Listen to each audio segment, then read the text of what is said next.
Hi, everybody. Welcome to today's webinar. We're just letting everyone in to the webinar, so it's going to take a minute to say hello and welcome. Looks like we've got a great turnout today for today's webinar entitled A Shifting Landscape, How Land Use and Land Cover Shape the Ottawa River Watershed. So my name is Larissa Holman. I'm the Director of Science and Policy here at Ottawa Riverkeeper, and I'm joined today by my colleague Liam Nugan from who is this scientist with Ottawa Riverkeeper, and our special guest Chris Czerwinski, who works with the Rideau Valley Conservation Authority as a GIS and information specialist. Chris will be presenting after our initial slide presentation, and so I'll introduce him more formally at that time, but it looks like we've got a great group of people here, so I'll start sharing my slides and we can start the presentation. I always take a second to do this. So here we go. And I'll put it in the slideshow. So here we are. So this is the webinar that you've signed up for today. Hopefully it looks familiar to everyone. We're really looking forward to talking a bit more about the importance of land use and land cover and how challenging it is to get this data in a way that helps with understanding its impact on water quality. So I want to start first with an acknowledgement of the watershed that we work within, the Kitchissippi, known in English as the Ottawa River watershed. This is the unceded territories of the Anishinaabe Algonquin Nation, and the people of the Anishinaabe Algonquin Nation are the traditional and ongoing stewards of these lands and waters. And Ottawa Riverkeeper recognizes the legacy of colonialism that continues to have profound impacts on the rights of Algonquin people, and that there is an urgent need for meaningful actions that truly confront this legacy. Also really want to highlight the fact that the Algonquin people are the rights holders within the watershed, and Ottawa Riverkeeper works throughout the watershed, so we work pretty much exactly on the same footprint of the Algonquin territory.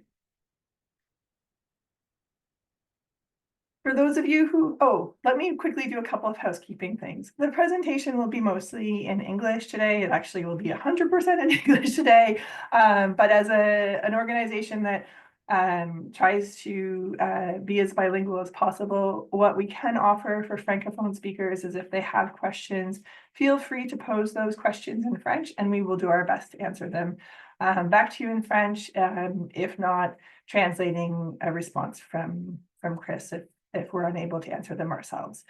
I also want to highlight the fact that at the bottom of your screen, you'll see a Q&A button. That is where you put your questions. And so we will be monitoring those as the presentations go on, but we will spend the after the two presentations addressing those questions directly. So hopefully everyone can see that button. Feel free to add your questions as the presentations are happening, and as I said, once we're finished, we will start asking questions. All of our questions will be directed at Chris, right? So for those of you who are unfamiliar with the Ottawa River watershed, the river is over 1,200 kilometers long. It is the border between Quebec and Ontario for a major portion of it. And it is twice the size of New Brunswick, the province of New Brunswick. So it's a big watershed. And there's many challenges of working within this watershed, not just in terms of the complex jurisdiction, but also just in terms of data. Ottawa Riverkeeper acts as a watchdog for the river. We work across jurisdictions and we try to provide information that is science-based, evidence-based, and solutions-oriented. and we work in a collaborative approach. And so just a real quick overview of Ottawa Riverkeeper as an organization, if you had not heard of us, we are a charity, and we have worked really hard to gain a better understanding of the Ottawa River watershed and sharing that information with a number of different organizations, governments, and groups to help better protect the Ottawa River. One of the things that we did is in 2024, we released our first inaugural watershed report card, which took a look at 14 different indicators on ecological health of the Ottawa River and graded it according to those results. That report card is available on our website. As it's not clearly written here, but I will let you know that the overall grade for the Ottawa River was a C. And that is based on 4 different categories of those 14 indicators, trying to better understand where there were pressures and threats and what we could do to move forward in better protecting this fabulous river system. The report card came out of our Watershed Health Assessment and Monitoring Initiative. And this uses a variety of sources of data to fill and actions to fill data gaps, which included community-based monitoring programs. One of the things that you're going to hear a lot about is the challenge of finding data and making sure that that data is accurate, that it is meaningful, that it provides the type of information that allows for analysis to happen. And so that's a big project that Chris has been working on, is bringing the data that is available to properly reflect what is happening on the ground and why that's important to do and why it's so challenging to do that. A quick overview of land use and land cover in the watershed. Really want to highlight the fact that so much of of the Ottawa River watershed is covered in forest. This is a really important piece for providing good protection for river systems. Get into a little bit more about that in a minute, but just to give a sense of the vastness of the watershed, it's a big watershed. Many of us spend most of our time in the southern part of the watershed and have this sense of what it looks like, but so much of the watershed is forest covered, which provides a really great buffer for river systems in terms of climate change, providing really great habitat, keeping water running and cool, and not allowing the same fluctuations that happen in built up environments. And so when looking at land use and land use change, there are different ways that this impacts river systems. First of all, it can influence the kind of nutrients and pollutants that are present, such as phosphorus and mercury. It can have an influence on the flow of the river systems, which can be quite challenging in urban areas. Land use can have an impact on ice on and ice off, which are really important ecological triggers. It often influences the riparian cover, which has an influence on temperature, and also there is the effect of combined sewer overflows. So just to spend a minute more on those pieces, when land use changes from a forest or vegetated cover, much of the surface becomes impermeable, which results in combined sewer overflows. This is a fairly common occurrence in urban environments because so many of the older sewer systems took rainwater as well as sewage pipes and combined them, releasing them out to a waterway. Cities are going through the process of changing those systems to have separated sewer systems, but that doesn't mean that stormwater doesn't have an impact on river systems. Runoff from streets still contains a lot of pollutants, plastics, E. coli from the debris that is present in streets and parks.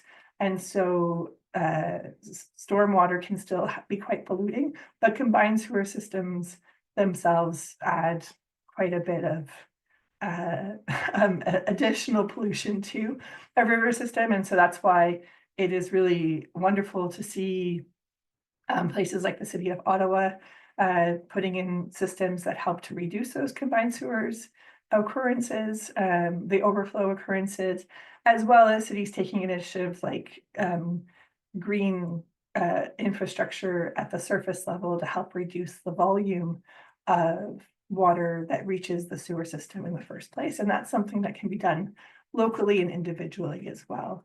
Another big influence that that humans have on the river systems is around agricultural areas, because agricultural areas can have really significant nutrient runoff, which will impact freshwater ecosystems, with nutrients such as phosphorus being the limiting nutrient that influences plant growth. You can see increase in algal blooms, changes in the plant, the plant composition, and this can be detrimental when those plants and algal blooms die off, because it then creates an area with lower dissolved oxygen availability. So how does the land use impacts water quality? Well, as I was mentioning, when you have an increase in a built environment, the impact is going to go up. Industrial areas are also going to have increased impact on freshwater systems, and agriculture is also a really strong influence on water quality. The more forest cover you have, the better. Usually a basin size can help to protect the area, as well as just generally improving the waterways. And then we wanted to just provide this great graphic of the breakdown of land use in the watershed. So as you can see, the small purple dot there is the residential area, and agriculture is only 3.2%, or together just over 5% of the watershed. So it's quite a small percentage of the watershed because so much of it is forested. But what we're going to see is that so much of it is concentrated in small areas of the watershed that it has a disproportionate impact on those local waterways. So here's the built environment, just a quick overview. Those red dots is where there's most of the built environment. It's through the Ottawa Gatineau area, as well as in the southern part of the watershed, and a small amount up around Lake Temiskaming. Obviously, there's other really important communities in parts of the watershed. I'm just pointing out the major influences. And then also, just to give a sense of how much protection there is, we grabbed this map of the protected and conserved areas. Once again, you can see that it's quite sparse in the Ottawa River watershed. There are some larger pieces of protection, but not a lot of them are located right next to the major water systems. And Quebec has quite a few more, but they are also very small in their coverage. But Ontario has a few very, very large ones. And then lastly, the agricultural areas. So this here really highlights where there's agricultural activity, the influence of agricultural activity on nutrient levels, so total phosphorus.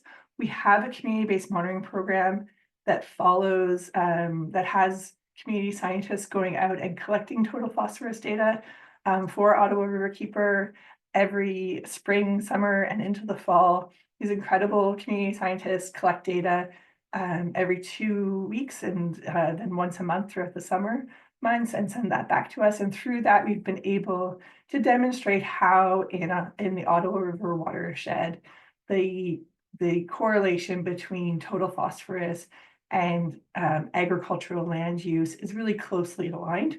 Again, this is not surprising information. It's just really helpful to have that available to showcase. It also really highlights the disproportionate pressure that agricultural areas have in the watersheds that they are present within, because they are so concentrated. So you can see up in that top one, it's the area around Lake Timiskaming, but also the Bon Cher, the Mississippi, the Rideau, and the South Nation has a really strong percentage of land use cover, but also higher levels of total phosphorus.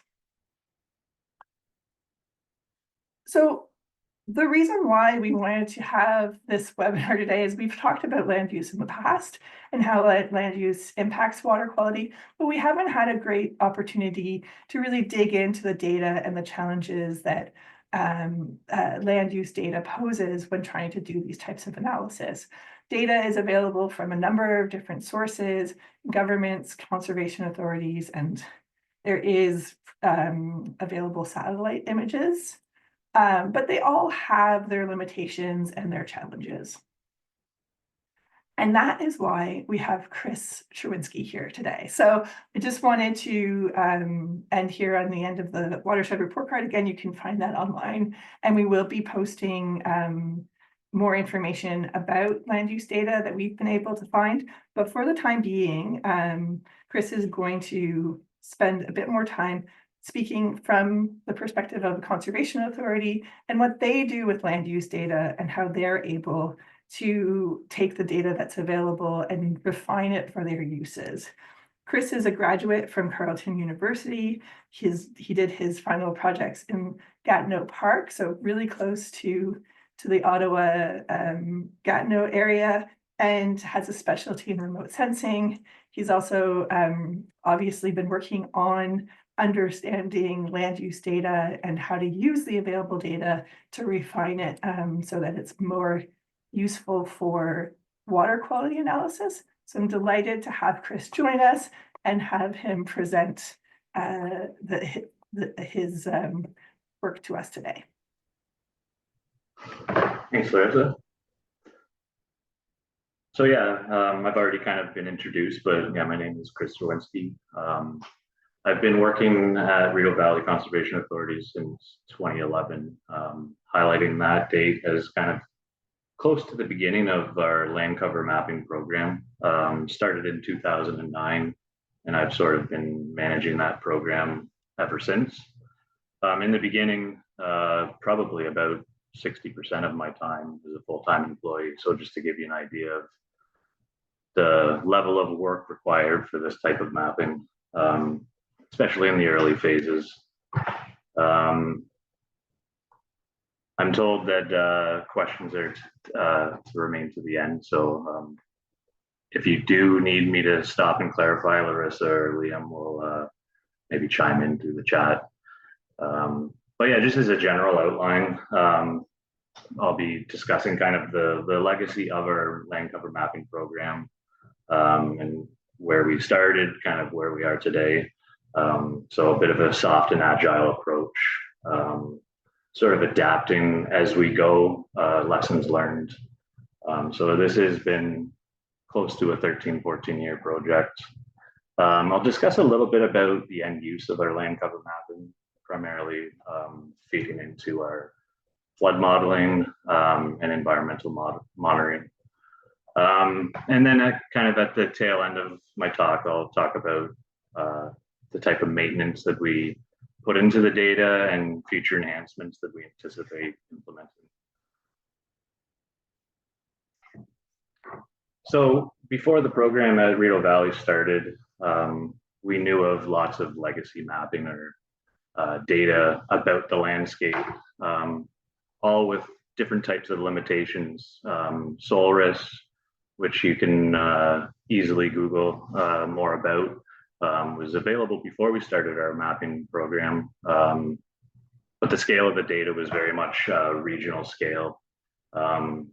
The product ranges from 2002 to 2015, with some updates kind of at the tail end of that program. FRI was a program that kind of came out of the ice storm. So they digitized 1978 information in 1998. And so again, that's available, but very much a regional scale and very much one land cover type.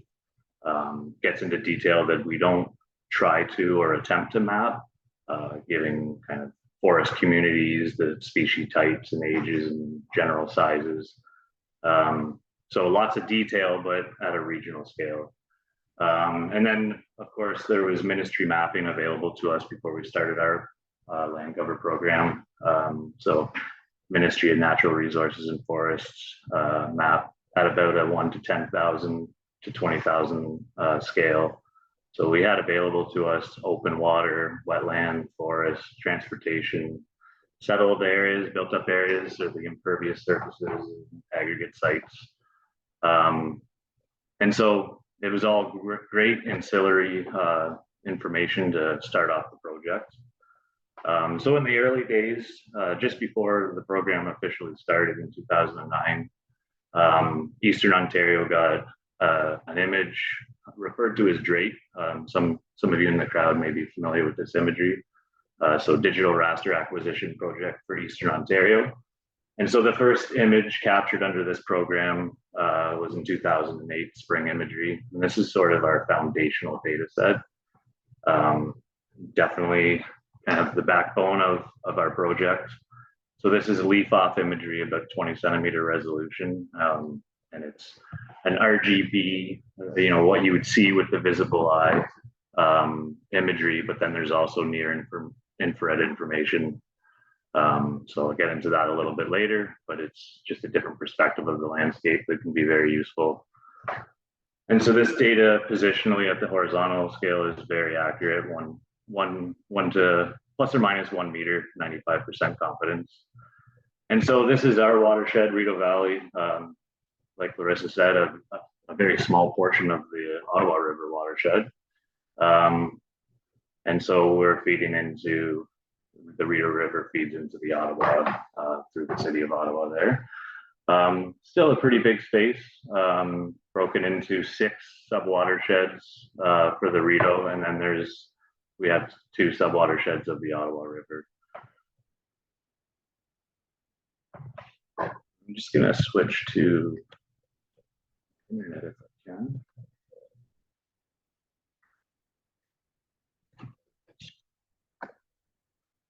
Just to give you an idea of the imagery that available through the drape program. So City of Ottawa, Parliament building, very good detail. And this is the 2008 product covering quite a big area, a large portion of the Ontario side of the Ottawa River. So this is free to view online, links in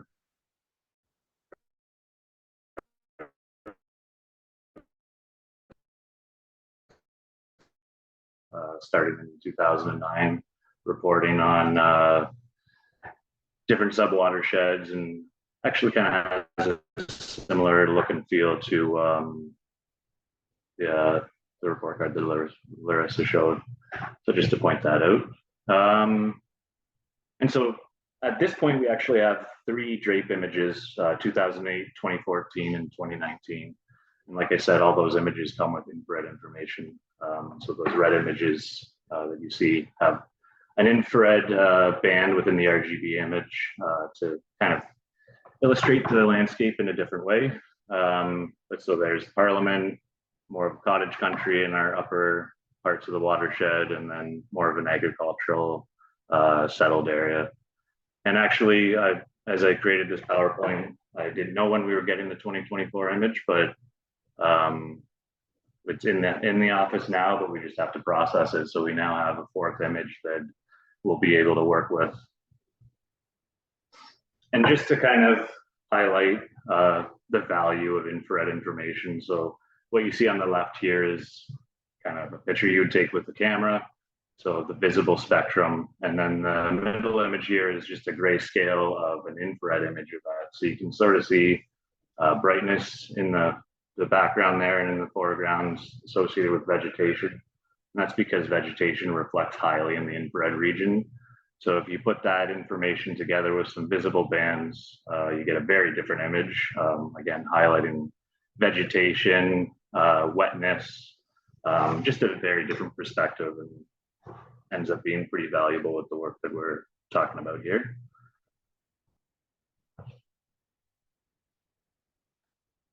So the first phase covered about a period of 2009 to 2014. And we decided to do a sub-watershed rotation. So every year we captured the land cover for an individual sub-watershed and reported onto it. So those sub-watershed report cards that I just showed you online. So at the end of phase one, we developed a spatially continuous land cover map covering about 4,000 kilometers squared. And this is a mapping scale from about, or for 1 to 4,000. Our minimum mapping unit varies between the land cover classes. About a quarter to a half hectare is the minimum mapping unit. So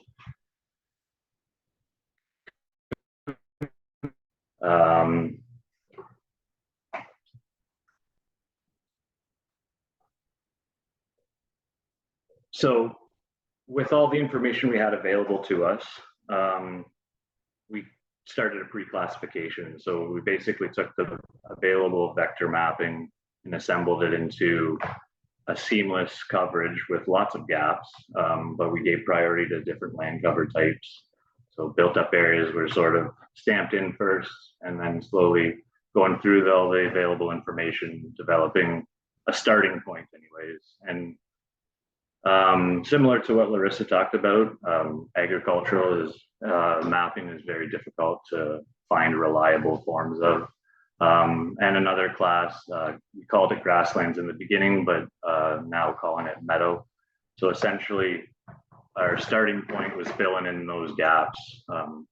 So we definitely had a good starting point at a scale that was pretty comparable to our drape imagery. And so in the beginning phase, we were essentially giving priority to the class level information, so transportation, settlement, all the way down to wooded area and meadow, and filling in those gaps. And so this is sort of our starting point, and then at the end of the process, a spatially continuous vector product, kind of indicating the distribution of different land cover types. And so, like I said, it was a class level priority, but we did start working on subclass information. So segregating at the class level different types. So you can see we were identifying quarries and pits, and that was really coming out of the ministry data. Settlement was definitely a developing subclass. We played around with different ways of typing settlement, but this was the starting point. So we were capturing pervious, so it's sort of like a soccer field, impervious, like a parking lot, pervious homesteads and residential. So different types of impervious landscape features. And so here's an example of cutting up the data. So wetlands, we map out open water, treat swamps. So just a different perspective of the same class, but introducing more detail to the data. Other resources at the time, we took advantage of Street View. So if we didn't really know what was going on in the imagery, is this agriculture or is this meadow, we could pop into Street View and kind of get a quick perspective on that landscape feature. So this is an example of identifying, is this agriculture that's left fallow for a few years and then cultivated again, or is this starting to grow in some shrubs and stuff like that?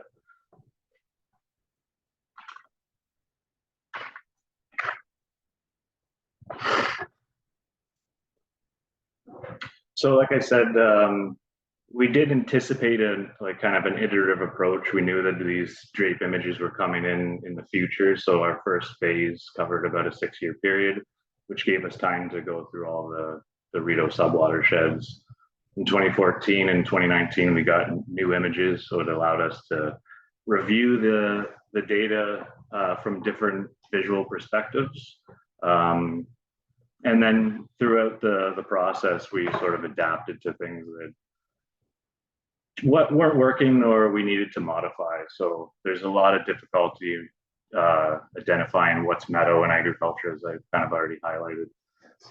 We attempted to map out fallow agriculture, but there was too much confusion with whether it's meadow or whether it's crop and pasture. Different image acquisitions were drought years or wet years, sometimes leaf on, leaf off. So there was lots of confusion between what's going on in our vector mapping and what the imagery was telling us. Treat swamps are another difficult landscape feature to map, especially from bird's eye view. If it's canopy coverage with deciduous leaves, it may be wetland underneath, but you can't really see that from the perspective of the imagery. And then another part of the database that's behind our land cover mapping, we started introducing in phase 2 and 3, capturing change in the landscape. And from a monitoring perspective, these efforts have allowed us to kind of understand where things are changing and need maybe priority analysis or different types of management. This is just a slide to kind of highlight the changes between all the phases. The table in blue is sort of where we're at today. And it actually has become a much simpler database schema from our starting point. And this is an image from 2008 and 2019 of the same area within our watershed. And I'm just showing this to show what the imagery can do for us from bird's eye view. In this case, a very distinct change in the landscape, a wetland area, channelized, and looks like there's a road coming in with some settled area. So it's very obvious in the imagery, and we're able to capture that in our vector mapping.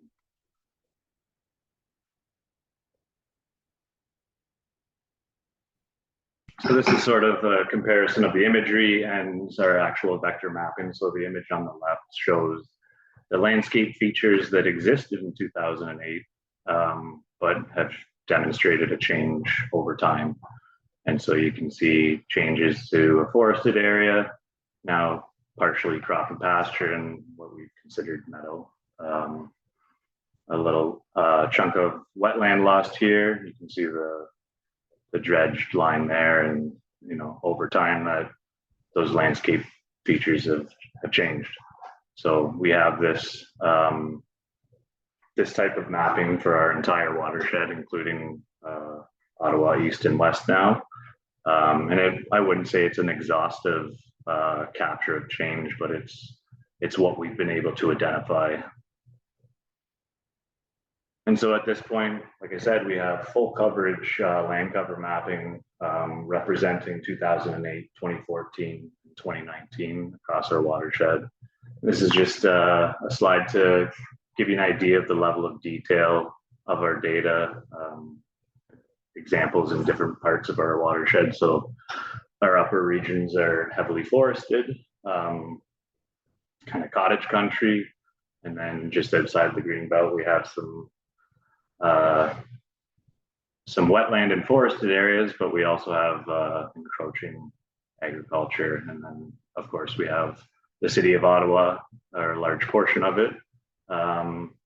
And so you can see the variation of land cover within these different regions. We also partnered with Mississippi Valley and South Nation Conservation on a government-funded project, flood hazard identification and mapping program. So Rideau Valley sort of teamed up and we agreed on a database schema for the final product. And we all captured our own land cover data and put it all together. I'm highlighting here, the pink and the black is gaps and overlaps within our data. So it wasn't just 3 puzzle pieces and put it all together in the end. It was a lot of work to stitch it all together and again, provide topographically correct mapping, but also just a more reliable product. And so from our mapping, we're now starting to look at change across the landscape and understanding it from different perspectives. So the impervious landscape is notably quite different from 2008 to 2020. We have proportions here by sub-watershed, but then we can also hone in on our data at the catchment level and get an idea of the spatial variability of some aspect of the landscape. So you can see here, just Barrhaven region, Stittsville, there's a lot of development coming in, some spotty development. We've captured the change in Highway 7 around 2014, where they expanded the area near Carlton Place. And then we have sort of an idea of change relative to that catchment area. So identifying hot spots for some aspect of the landscape.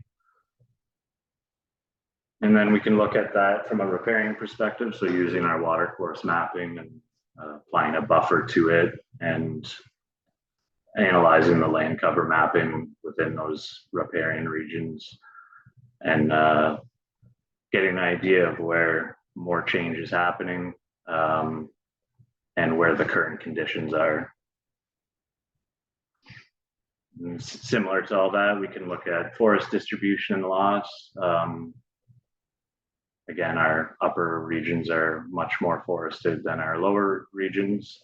And so from a monitoring perspective, another characteristic of the landscape that's worth monitoring.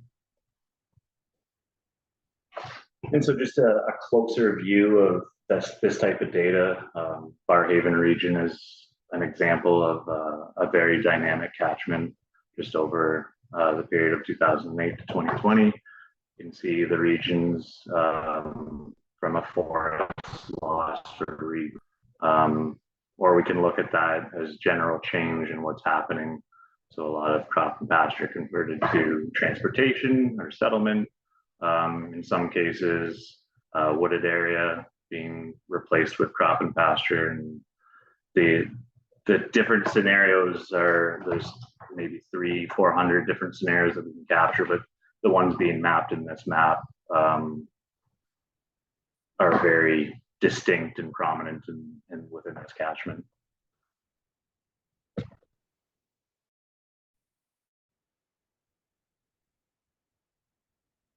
A closer view of the riparian. So the green water courses, riparian area, the right image. We're seeing a lot of riparian zones that are not natural, so agricultural, settlement, land cover types like that.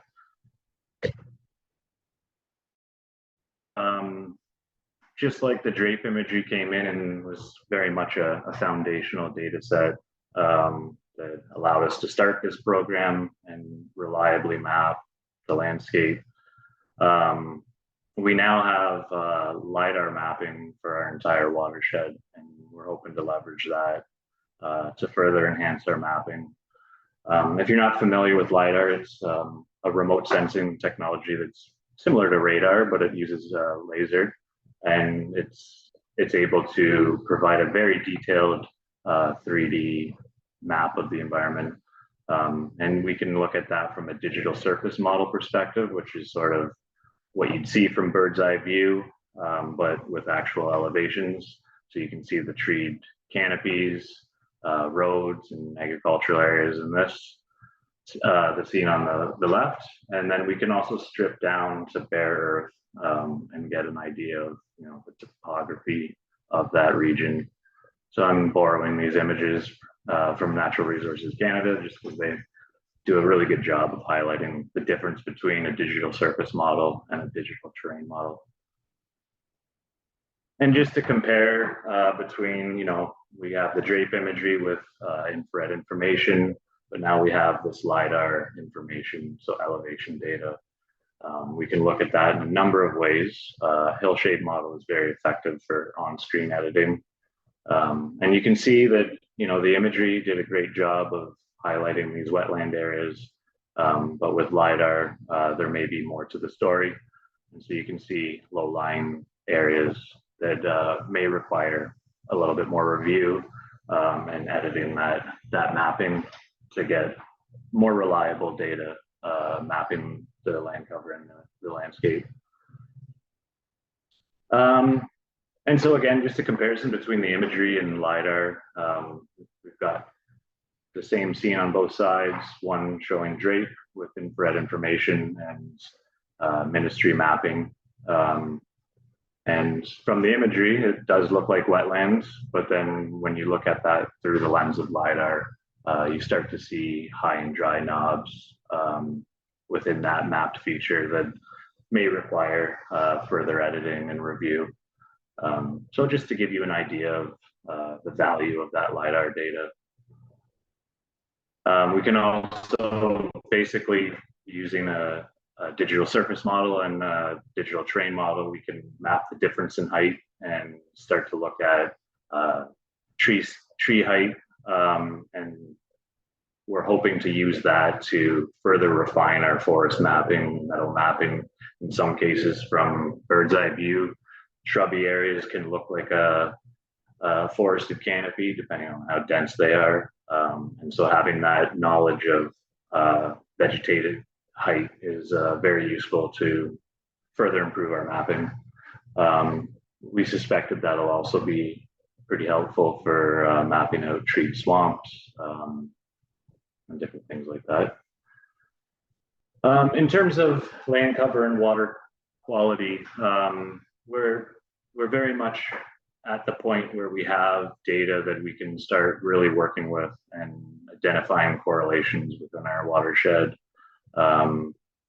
using water quality data in the field and then our land cover mapping. Recent studies have really highlighted the correlation, the strong correlation between impervious land cover and water quality.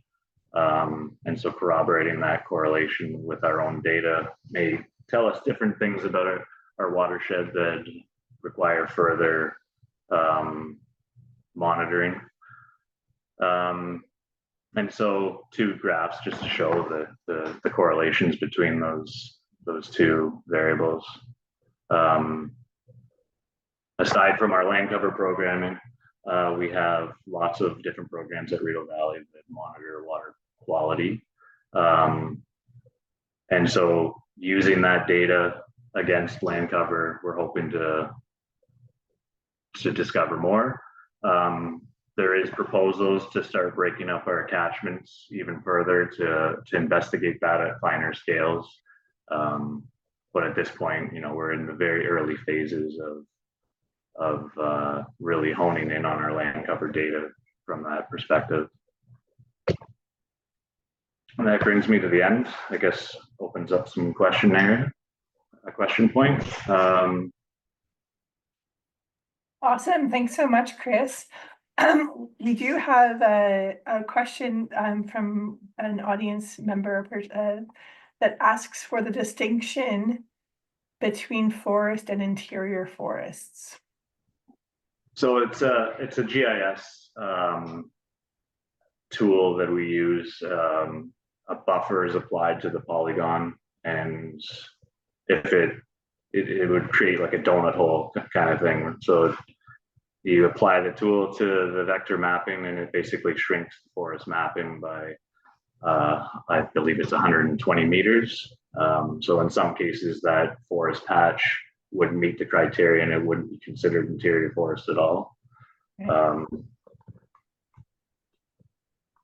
So yeah, I guess going to this slide would be a better option. But so you apply a buffer to the original mapping and get that interior forest mapping. And the interior forest is considered significant from species habitat and stuff like that. So not necessarily related to water quality, but probably also related to water quality. Yeah, definitely. It's all related to water quality in the end. But no, it's a great sort of clarifying question, because these classifications, they can get quite technical, but they do highlight the fact that when mapping land use cover or like the types of land use, land cover, the continuous land cover has a different impact than something that is fragmented. And so having something that's more continuous becomes really important. So hopefully that helped answer the question. I had a question for you just because you had mentioned that you're getting the drape layer, and I do remember from earlier conversations, one of the things that you had mentioned that you need to have it processed before it's going to become available. Can you just speak to just how much work it takes to process some of this data to get it cleaned up and Well, so like I available? said, we just got on an external hard drive the new drape acquisition for our watershed. I think it comes with a digital surface model as well. We're not entirely sure how it was derived this time, but typically it's through a process called pixel autocorrelation. And so it's a half-meter DEM, essentially, digital elevation model, which is close to, I think, 6 terabytes of data. The imagery itself with the infrared information is about 800 gigabytes, close to a terabyte. And it would take about 3 days to process the imagery and maybe another 5 days. And this is with our system. Some people have much more powerful computers, but maybe 5 days to create a raster mosaic. And then it's from there, we're creating the surface layer that can be consumed in the office and viewed on our geoportal, but it's quite a bit of processing time. But I mean, that's the easy part in terms of using it for land cover data. It's, the actual heads up digitizing. It's the time consuming process. That's great. Yeah, no, I think it's important to highlight that just because this data is available, like LiDAR is available and the drape image is available, doesn't mean that that's a ready to go product, that it still requires quite a bit of time and resources, which highlights the fact that, you talked about the work that you were doing with South Nation Conservation as well as Mississippi Valley Conservation Authority for areas of the watershed, because there's the Renfrew area doesn't have a conservation area, neither does the northern part of the Ontario portion of the Ottawa River watershed, and in Quebec there's OBVs. They're not similar to conservation authorities. For regions without these sort of conservation authorities that have really dedicated resources towards the type of mapping activities, what do they do? Do you know? Are you sort of like up to? I mean, I think you use what's the best available, right? For your sub-watershed, it's such a large area. I mean, mapping out continuous forest that spans lots and lots of kilometers squared is a fairly quick process, but you still have to rely on that, right? So there's new remote sensing imagery that's coming out that's much finer resolution that's possible to work with, but there's other challenges when you work from a remote sensing perspective. It's primarily precision and accuracy is the biggest variable. And not to say that what we're doing doesn't come with error as well. It's very much human intervention on the mapping and using the available data. So there's provincial products, which are like Solris and FRI and those types of data. They're valuable resources. It's a great starting point, but becoming very legacy at this point, right? Yeah.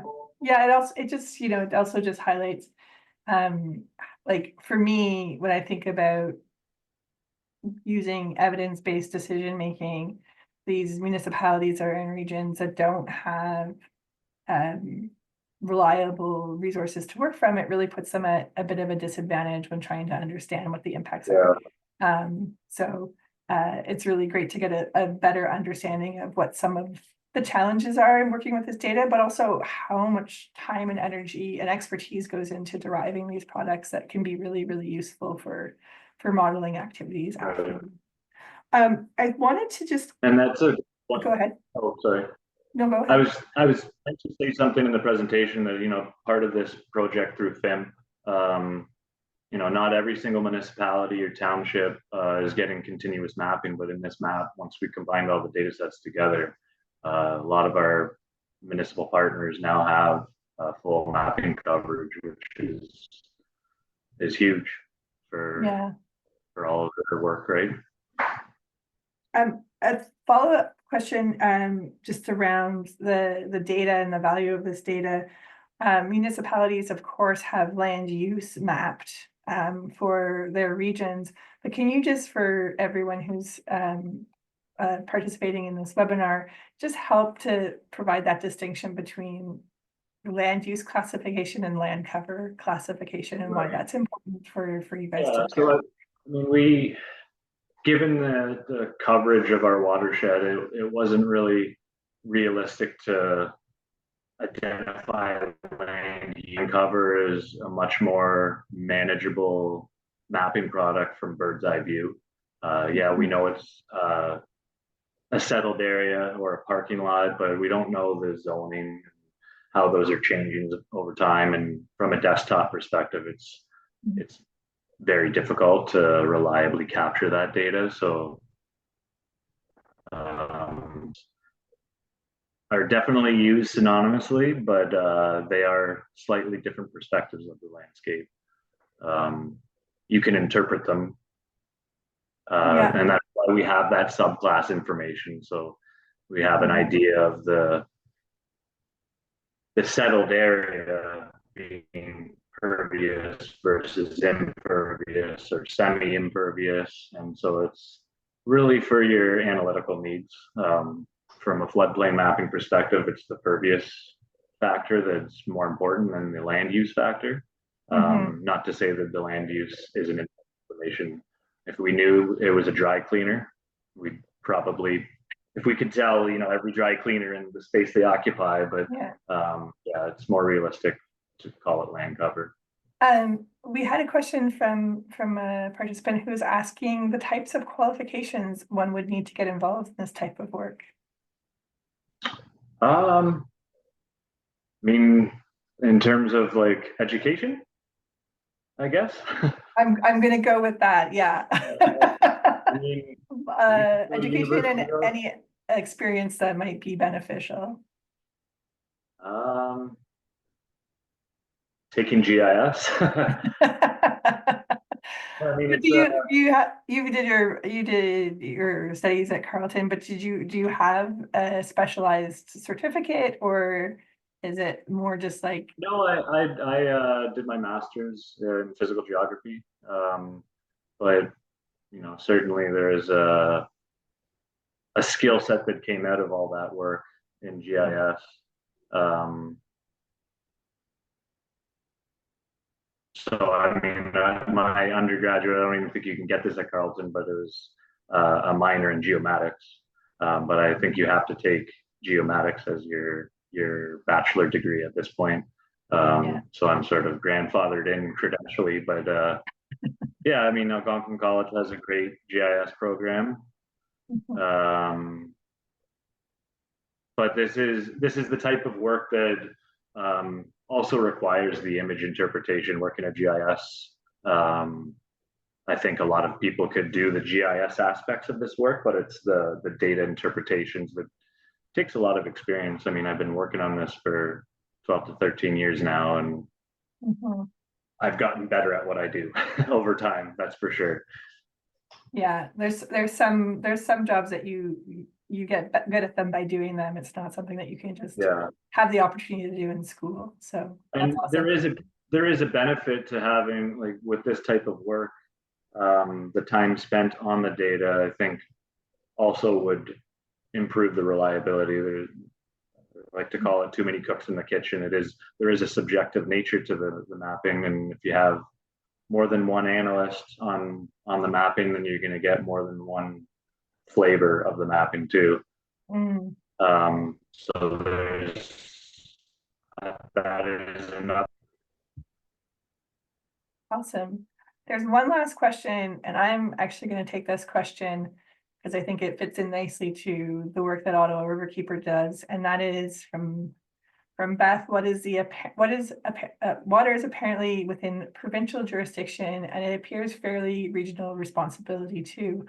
Would a more holistic national jurisdiction have benefits? And so, not just a national jurisdiction, I think the most challenging part of working on water systems is that it is often based on various government jurisdictions, whereas water clearly moves within watersheds. And so at Ottawa Riverkeeper and many other groups that work for water promotion and protection, it's using what's called a watershed approach.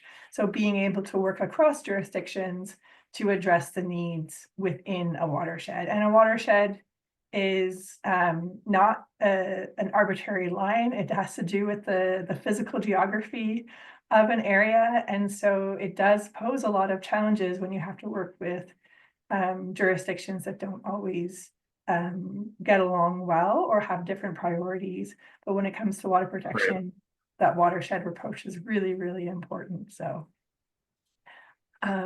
and on that note, I think that's a great place for us to end the webinar. It's 12:57, so we've filled the full hour almost. And really want to thank Chris and Liam, the quiet data and providing data analysis in the background, but really want to extend a giant thank you to you, Chris. It's been really interesting and a really helpful highlight on all the work that is being done on just that really challenging piece about land use and land cover. So thanks everyone for joining us, and we will have another webinar next week about nutrient loading. So hopefully folks can join us then, and you can always follow Ottawa Riverkeeper online or joining up for our newsletter. So thanks everyone, miigwech, merci, and have a wonderful afternoon.